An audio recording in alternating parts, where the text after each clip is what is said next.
د وخت خبره ده چې په کلي کې درې کنجوسان ملګري اوسېدل، کمال او جمال او اشرف.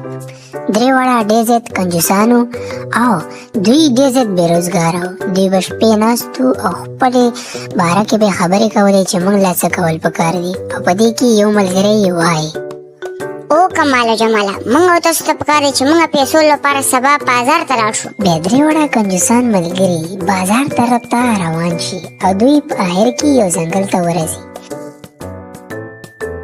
دوی خپل منځ کې خبرې کوي او آخر کې یو بوټي ته ورسي. هلته خزانه موجود وي. درې واړه ډېر زیات حیران وي او خوشحاله هم وي. دوی ملګري بیا فیصله وکړي چې یو ملګری به بازار نه روټۍ راوړي. اشرف روټۍ پسې لاړ شي.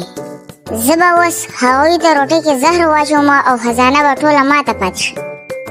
کماله، راځه چې اشرف موړ کړو، خزانه به ما او تا ته پاتې شي. زه چې ځو. بیا کمال او جمال اشرف وژلو دپاره هغه پسې ورشي. دې زهرو سره به کمال او جمال مړ شي. بیا کمال او جمال اشرف ونیسي او هغه مړ کړي. بیا چې کله هغوی دواړه په لار روان وي او خزانه تقسیموي، نو بیا ووایي چې راځه چې اول روټۍ وخورو.